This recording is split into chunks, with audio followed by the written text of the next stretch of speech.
యువగలం పుట్టు ఈ ఏడాదికి 2 ఏళ్ళు అయింది. అవును సార్. ఈ 2 ఏళ్లలో మీరు చాలా సమస్యలు చూశారు, చాలా ప్రాంతాలు చూశారు. అవును సార్. మీరు ఆ యువగలం నుంచి ఏం నేర్చుకున్నారు? మంత్రిగా ఏం ప్రదర్శించారు? అన్న, నేను స్టాన్ఫర్డ్లో ఎంబీఏ చేశా.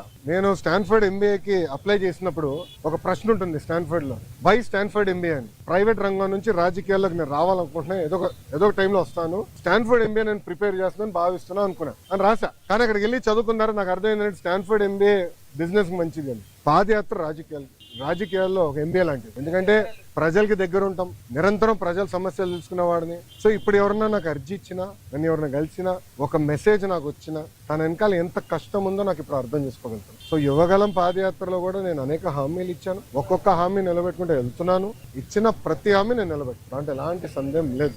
రెండోది, యువగలం పాదయాత్ర అయిన తర్వాత నిరంతరం ప్రజల్లో ఉండాలని నా కోరిక. సో అమరావతిలో కూడా, ఎందుకంటే నాకు మంత్రిగా నాకు బాధ్యతలు ఉంటాయి కనుక, నేను ప్రజల్లో ఉండాలంటే నిరంతరం ప్రజల్ని కలవాలని ప్రజా దర్బారు పెట్టుకున్నా. ఇక్కడ కూడా మీరు చూస్తే వైజాగ్ వచ్చి మీరే ఉన్నారు, కోర్టు కొంచెం లేట్ అవుతుందని పరిగెత్తుకుంటూ వచ్చే తప్ప మళ్ళీ ఇప్పుడు వెనక్కి అక్కడికి వెళ్తున్నా, పార్టీ హౌస్కి వెళ్తున్నా, ప్రజల దగ్గర అర్జీలు తీసుకుంటున్నా, వాళ్ళ సమస్యలు పరిష్కరించే మార్గం నేను